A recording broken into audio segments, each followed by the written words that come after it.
is the Vintage RPG Podcast, your source for the best in classic and contemporary RPGs. With your hosts, Hambone and Stu. Welcome to episode number 4 of the Vintage RPG Podcast with your hosts Hambone and Stu. We're coming at you live again from the clubhouse hidden somewhere deep in the swamps of New Jersey. With me as always, editor-in-chief of Unwinnable.com. He heard there was no magic left in the world and he showed me a card trick. Stu Horvath. Hey. What's going on, John? How are you doing today? I'm hot. It's very hot. It is so hot outside. I feel like we ran afoul of Visanti, and the next thing you know, it's endless summer. Oh, it's just I go outside for 2 seconds and everything bursts into flames. This is awful. I thought that only happened when you walked into a church. Apparently, the curse has moved that border. It's everything. It's everything now, right? I can't live like this, Hambone. So speaking of hot things, it's very cool that we're doing this episode today on the hottest day of the year thus far. We're going to be talking about Dark Sun. Indeed. We also have Stu's mailbag, which has been filled. Yes. And you are very excited about today. What you got. It came today, I can't believe it came today. It's Sunday. I'm so excited. Oh, and you clearly cannot hide it from across this table. But first, we are going to talk about a really cool game that we got to play together this week. It's been a while since Stu and I have actually been able to sit down together and share an RPG. You know, as you get older, people have kids, people's jobs take them in different directions. It's often hard to get together to play games with your friends. And now that said, we're doing something completely different than D&D, which is what we normally would play together. It's true. Now, we have played 2nd edition D&D, 3rd edition D&D, 3.5, 4e, 5e, 1st edition D&D. Then we branched off into Cthulhu, where we did Masks of Lion... How do you say that word again? Nyarlathotep. God, I'm so... Masks of Nyarlathotep. Yeah, okay. So, what Stu said... You're getting there. We played that game, and it was awesome. Now... We've moved on to something else completely. Completely different. Now, why don't you tell the listeners what we're playing right now? We are playing the Swedish game based on the art of... Oh, God, what's his name? Simon Stalenhag. I had to look over my shoulder. Yeah, I wasn't going to try to pronounce that. Simon Stalenhag. He's an artist from Sweden, and they developed a fantastic RPG based on his art called Tales from the Loop. Set in sort of an 1980s that never was, with sort of this mix of high and low science and kid adventure and, you know, nostalgia, lots of nostalgia. So it's lots of nostalgia. That said, it's not Stranger Things. No, it is absolutely not Stranger Things. They use it in their ad copy, and I think that actually probably turns more people off than on. I could see that, because you're thinking with Stranger Things, yes, it's the biggest thing on Netflix to date. That said, you know, not everyone is going to go and play Dungeons and Dragons because of it or get into role playing. They're there more for the feels that they get from hitting that nostalgia button for the 80s and the time, you know, long lost to everybody. Yeah. What I think is cool about this game is, yes, it's a nostalgia piece.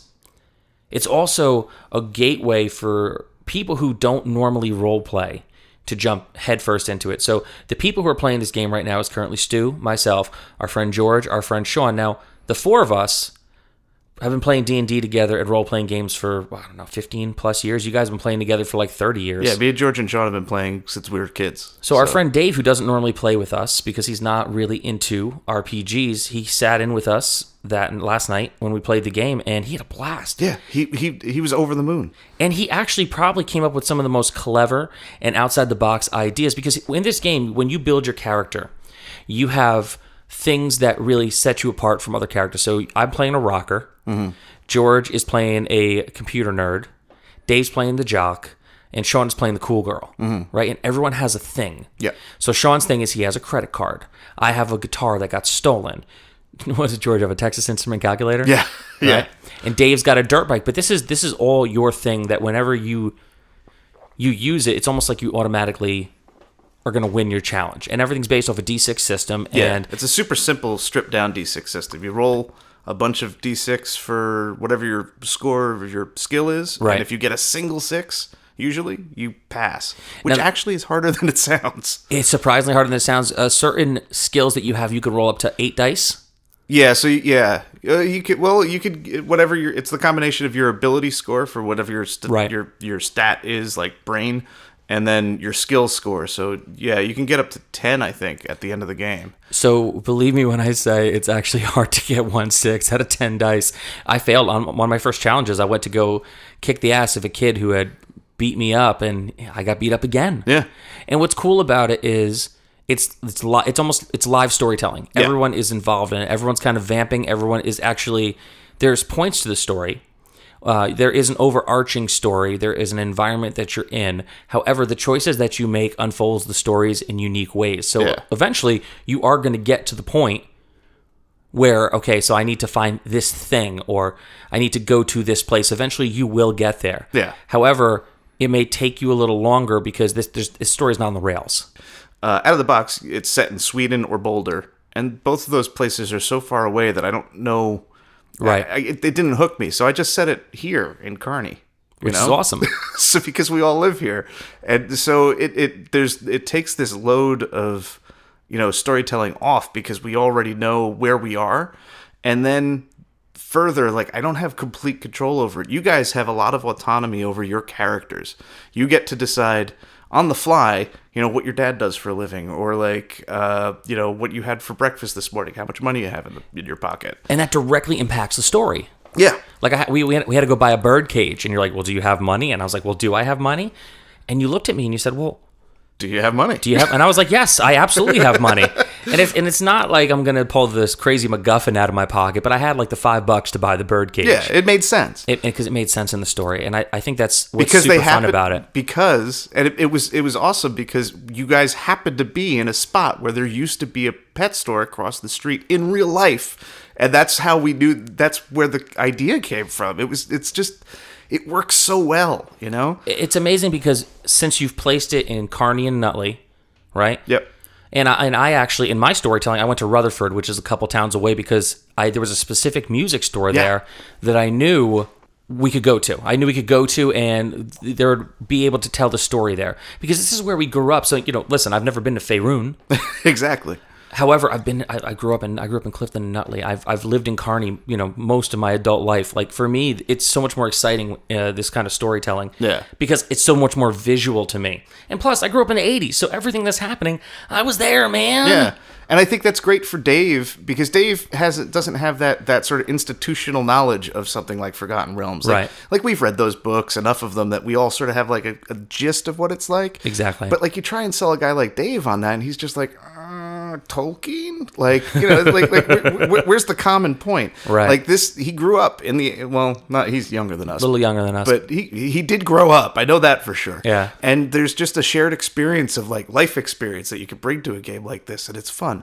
I was driving around, yesterday, and it was just, we went to the ballet, we went into the city, and driving there, we're driving through the setting of the game. I'm like thinking about the ways that the science fiction elements would have changed this area, and it's just super fun. Yeah. Like, and it's so effortless. It's just something that I could daydream about. Yeah, because we were there. We have the setting, which is the old ITT tower, which is where part of the loop is in story. And now there's a Target there. Yeah. However, like I used to ride my bike past the ITT tower, so I know it and I felt it. Yeah. One of the things that I do love the most about this setting is that usually making characters is boring as shit, because everyone is so in their own head about, I have to make this character. And it doesn't matter what I'm doing with my character because you're making your own character. It has no bearing over you. You're building like these little like tactical war machines rather than like characters. This is team building. Yeah. This is team building because things that my character did directly impacted things that George's character or Sean or Dave's character. And people are like, well, what are you doing? What's your plan with this? And it's like, well, I'm going to be the rocker. So my thing is I have Sid Vicious's necklace, which as a thing I can use as a weapon. That there's air quotes around that. Yes. It's for those listening at home, there is a whole lot of air quotes. My story with it was that my cousin's friend was a roadie for the Misfits, and they dug it up out of Sid Vicious's grave, and he sold it to me for $100 and some dirt weed. And probably not real. The dirt weed definitely wasn't. Yeah. And that's the kind of thing, that's the flavor that you could bring to the story. Like, Sean's like, well, what would get a teenage girl out of trouble? A credit card. Yeah. I have rich parents. Like, It's awesome. So the most fun for me the first night, because we really didn't get that much into the game because we were running late and people were making characters. I actually had fun making the characters. Yeah, this is sort of all of the character building is from like the more modern storytelling school of RPG, and it's about getting connections between characters and you owning your character, and kind of just being able to say. Where, in D&D, like, I kind of have the final say over what happens to everything. Right. And you guys have so much more control of your character and their impact on their surroundings than I do. Right. What do they call the dungeon master in this kind of game? I think I'm just a game master. You're a game master. Yeah. So the game master in Tales from the Loop is more of the narrator. Yeah. I don't even have dice. I never roll dice in the game at all. And that's amazing. Yeah. Now, it does have a special set of dice for it you can purchase. Yes. And they're really cool looking dice. There's something about that Swedish use of orange Yeah, that I really appreciate. It's very orange. So what does the core book run for this? I think it's about $30. $30. And there's 2 separate art books that you could just buy or not buy. Yeah, there's a third one coming out later this year. Right. They are gorgeous. Yeah, and they're all Stalinhug has his own story set in Sweden that is along these lines. Right. So like the new one is going to kind of continue that. Right. And for those who want to have the game take place in Sweden, these books are amazing. They're gorgeous, and they will help you visualize what you are up against. That said, man, we got Nutley on lock. Exactly. We got Carney on lock. All right, so that was Tales from the Loop. Definitely check that out. I can tell you will have a lot of fun playing this with your friends. So we're going to move it along a little bit, and we are going to get to the meat of the show right now, which is Dark Sun. Yes. I love the fact that long discussion that we just had wasn't the meat. That was just an appetizer. It's like we're a restaurant that serves oversized portions. Yeah. Gravy and everything. Yeah. So Dark Sun. Dark Sun is crazy. Now, you've never played Dark Sun, correct? No, I never played Dark Sun. Are you familiar with the box at all? I am familiar with the box a little bit. I'm familiar with the world. I want to say IDW maybe 3-4 years ago came out with different D&D comics. Mm-hmm. And one of the settings that they did was Dark Sun, where you had, say, John Rogers, who was writing Leverage, mm-hmm. and he was writing the main D&D book, which was a Leverage style adventure. Yeah. And then you had Dark Sun, which is it was kind of a slog. Reading Dark Sun, it was very, I was not at the time aware that there was a place in the D&D world where magic was pretty much broken and completely the magic broke the world. We are here in this world because of magic, so you're not really going to use that much magic, And you also have people who are very big on psionics. Mm-hmm. Lots of psionics. I always hated psionics. I hate psionics too. So I was kind of immediately like, I'm going to buy this book because I didn't know what it was going to be. My comic guy already ordered it. I'm going to finish the 6 issues. Yeah. But I never got to play it. I was told Ed ran Dark Sun back in the day, right? Briefly when it first came out. So this Dark Sun originally came out in 1991. So we were in 7th grade, 8th grade, like youngins. And I don't think that we appreciated how different Dark Sun was at the time. It was just like a cool setting, and Ed was into it. We played it a little bit, and then we moved on. And there's actually good reason for that in terms of business of TSR, but I'll get to that later. So Dark Sun, as John said, is a world where magic broke the world and has turned it into what basically looks like a post-apocalyptic Mad Max kind of deserty wasteland. This changed everything about the game. So all of your races and classes are completely different from your vanilla D&D. This is sort of the first time that TSR did that. They flirted with it in the past with like the Lankmar setting, but they never went all in on doing something that changed their core mechanics in a unique way and married it with something that was visually, aesthetically different. The biggest thing that I think that we as kids were turned on to with Dark Sun was the art. All the campaign art was by 2 artists, Tom Baxa, and more importantly, the cover artist Gerald Brom. And they just look different. It doesn't look like D&D art at all. It looks cool and weird and kind of sexy and like Mad Max meets, D&D. It's like Mad Max meets Conan. Yeah, like that's actually a better, because it doesn't feel like D&D. It does feel like Conan. Everybody's wearing everybody's got their muscles out and loincloths and Well, so it came out in 91. 91, and they brought it back in 2010 for 4th edition. Yeah. And that's how a friend of mine who was running a game shop sold it to me. He's Yeah. like, he says, Dark Sun's going to be pretty cool 4th edition. I was like, really? I was like, I don't know. I've heard it was kind of flat. Nothing's cool in 4th edition, but I digress. That's for another show. That's for another. I mean, we are. Ooh, that's going to be a 2-part show. Yeah. When we finally break down 4th edition, and he sold it to me. He said it is like Mad Max meets Conan. Yeah. And I was like, okay. I'm like, you're a good salesman. I never ended up buying the book. Well. I never ended up getting into it because at that point I was just really over 4th edition. Yeah. Dark Sun's flawed. I don't think it was their first outing at trying this kind of aesthetic forward game system that changes the rules. I don't think TSR ever actually figured out how to modify the core D&D rules for a different campaign setting, or a different vibe, a different feel, and managed to do it successfully. I think that they did it to the point where these things are interesting, but I don't think they actually work out too well in terms of long-term play. Well, there's a reason for that. Now, what I had a great seminar once. I was sitting in on it, and they were telling stories of TSR back in the day, right? Now, around the same time, you had what else? You had Planescape. Planescape came out a little bit later. You had Ravenloft kind of right around then, before then, like the Ravenloft setting. Well, the Ravenloft module was for 1st edition, but the campaign setting came out right after this. I Okay, believe. so when you have a lot of these different things going, and then you have like just standard D&D, Yeah. right?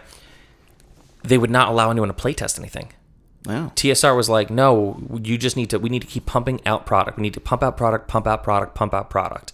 So they kept doing that and then pitting the teams against each other, like gangs and the Warriors, where like there's no cooperation between any of the teams because everyone is on deadline. Everyone is trying to get more product out there, just trying to pump out as much as they can.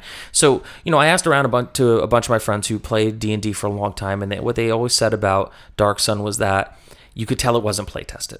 You can tell that they just kind of, they had these books. I was talking to George Colazo about it before we started recording. He's like, yeah, they had these great books, a really satisfying story.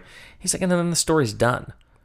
And then they pumped out this setting with a module that was terrible. Well, the initial modules were actually an RPG version of the novels. So you were embroiled in the plot of the novels, just like Dragonlance. And Dragonlance, those modules are interesting, but it's the books that were really good. Those modules aren't good. Right. So they didn't learn from that mistake, and they just kind of did it again with these weird flip books.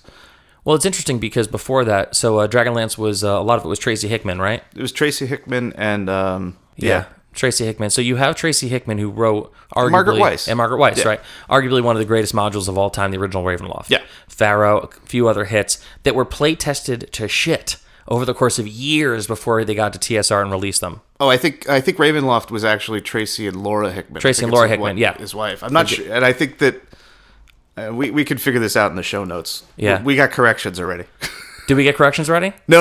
I mean, for this, I'm gonna write in the corrections. Okay. When we get there, just so we have the right credits. So Tracy and Laura Hickman, arguably one of the greatest modules of all time. Yep. They did work on Dragonlance together with Margaret Weiss. Yeah. And so you have these great books because Tracy and Laura Hickman, Margaret Weiss, amazing storytellers. Yeah. They had no time to play test the modules. It was put it out. Yeah. More and more, put it out. And, that's ultimately, which you'll get to later with TSR's business troubles.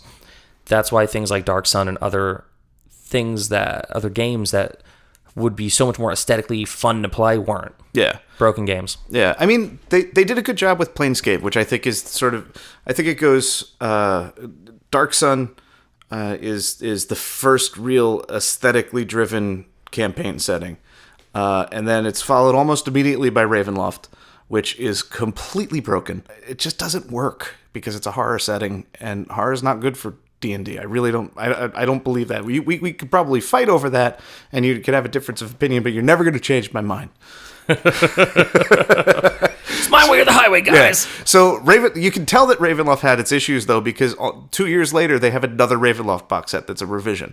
And right around that time is when they released Planescape, which I think is probably the best of the aesthetic-driven campaign settings, because they were working with established D&D stuff in the multiverse. But you could see how TSR struggled with the campaign setting because they didn't know what to do with it.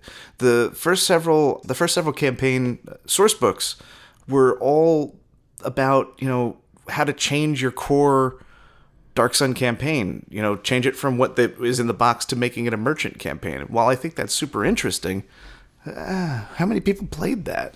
Well, we all know how the merchant stories worked out for Star Wars. Well, that's true too.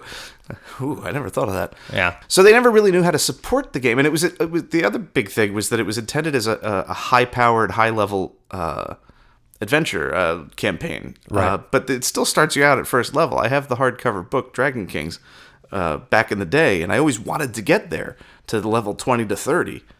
But I don't think anybody ever did, because there just wasn't enough support there, which is ironic because, as you said, they were pushing out content like nobody's business. They published so much. I have a very large collection of TSR stuff.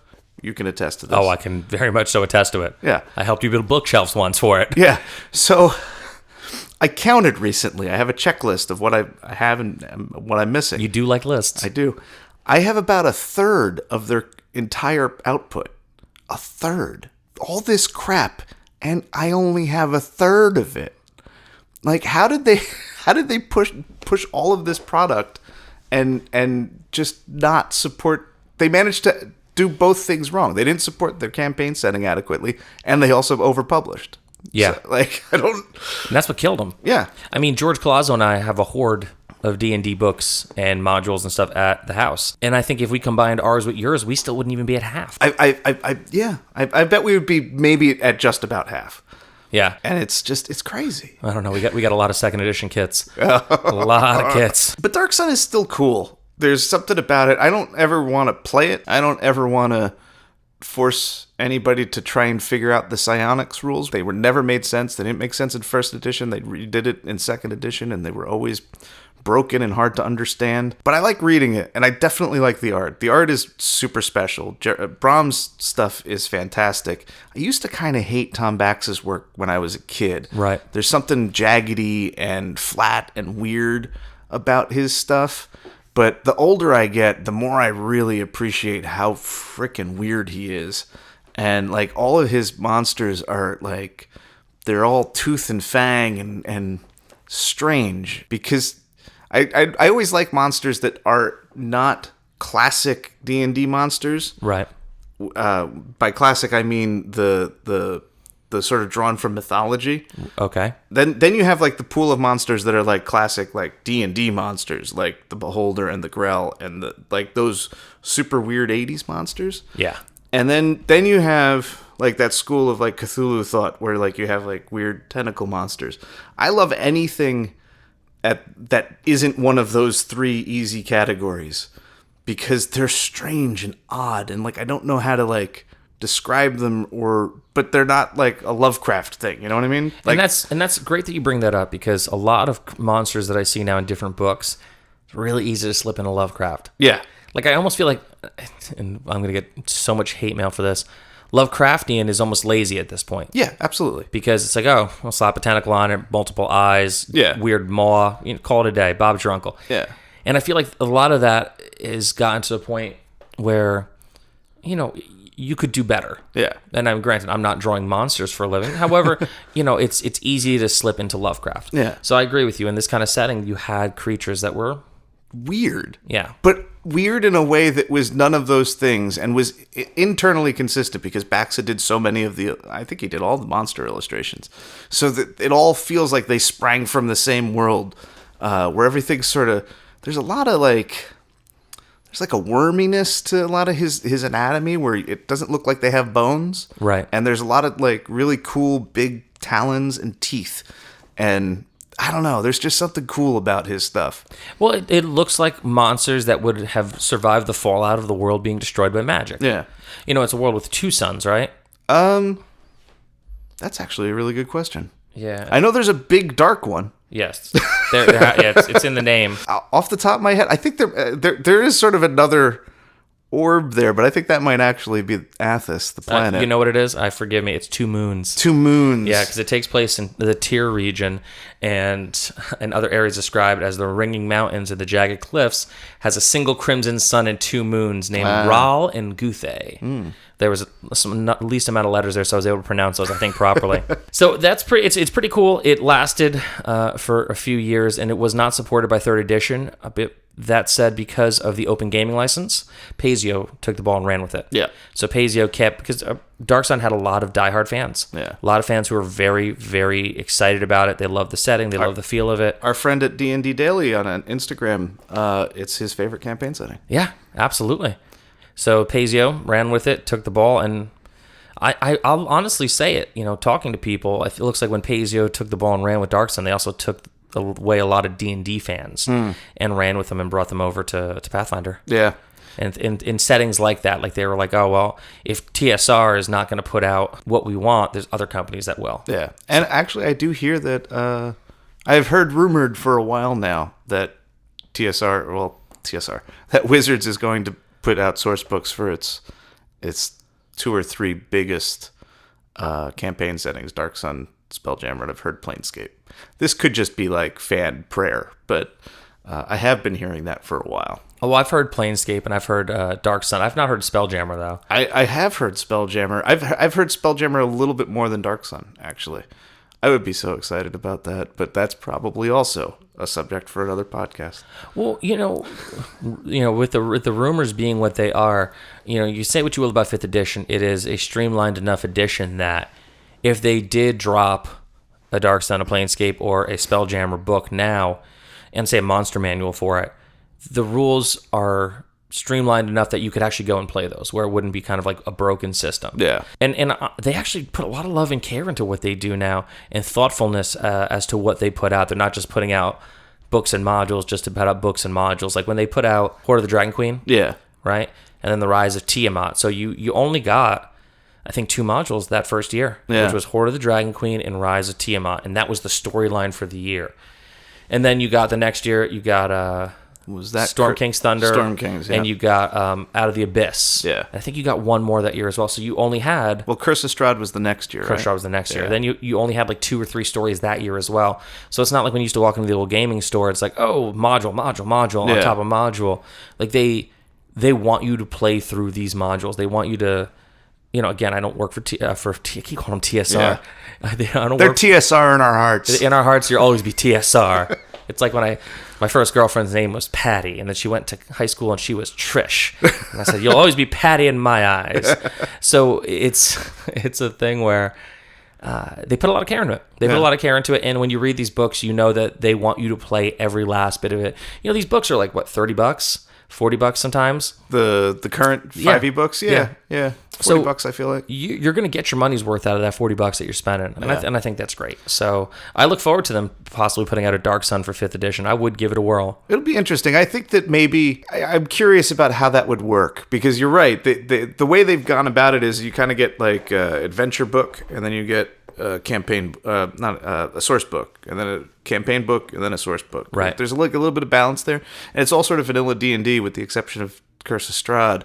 So it all kind of plays together. I wonder if you release a Dark Sun book that's just Dark Sun, then you kind of have to. Does it work, or do you have to without support, or do you have to support it? And if you support it, are you starting to go into that we're putting out too much product? So the way that they do support now is they have an app called D&D Beyond. Mm-hmm. So it's essentially like videos that would be them explaining the games, videos where they talk about new powers, videos where they talk about a little bit of everything. So support, my gosh, please finally clearly explain psionic powers. It's been 15 years of playing D&D. Jeez. I still don't get it. No. And it's so sad because other systems do it so well and so easily, like GURPS. Like it just needs to be a set of skills. But that sort of stuff, it never played well with D&D because you had the magic system is very, memorize your spell, lose your spell. It's not a skill-based Right. thing. So, it's such a weird system. It is a weird system. And I will tell you the 4th edition explanation of it confused me even more because I got the book of psionics. Oh, did you? I do, yeah. I was buying all those books. Yeah, so was I. And I was buying all those books and made a pretty penny when I unloaded them on Amazon before the market dropped. Before the market dropped. You can't sell them for firewood now. Hey, listen, you can barely use them for coasters. Yeah, but you know what? I've bought so many stupid psionics books from TSR. I never bought the 4th edition one. Yeah, So- we're not missing much with that. Yeah. So we're going to wrap up our talk on Dark Sun right now. Any thoughts on Dark Sun? Any final words? I love Dark Sun in that way that I love things that I don't necessarily want to see all the time. Well, that is a very honest assessment, Stu. Well, with that, we are going to move on to our final segment of the show, which is Stu's mailbag. Stu, what'd you get in the mail today? Oh my god. So on Vintage RPG, I'm following this account called World Champ Game Company. And it's actually CO, not company spelled out. And they just make all these cool little RPGs and board games. And I liked his aesthetic, so I've been following him for a while, and I keep thinking, I'm going to buy all your stuff. His name is Adam Voss, V-A-S-S. And this week, a couple days ago, he posted his first attempt at a zine, or like a small run book, and it's it's called Deals with Demons, an additional rule set for handling player creation, player character death in D&D 5e. Oh my god, that's so cool. So what it is I actually didn't understand what it was by looking at the photo. It's sort of a paper, silver paper cover, and then there's red pages inside that are bigger than the cover in the photo. Basically, I saw Deals with Demons, and I was like, I need to buy that because I like demons. The rules are very simple. The red bits inside are 6 envelopes that are sealed. When a player... I'm going to just read them, the rules.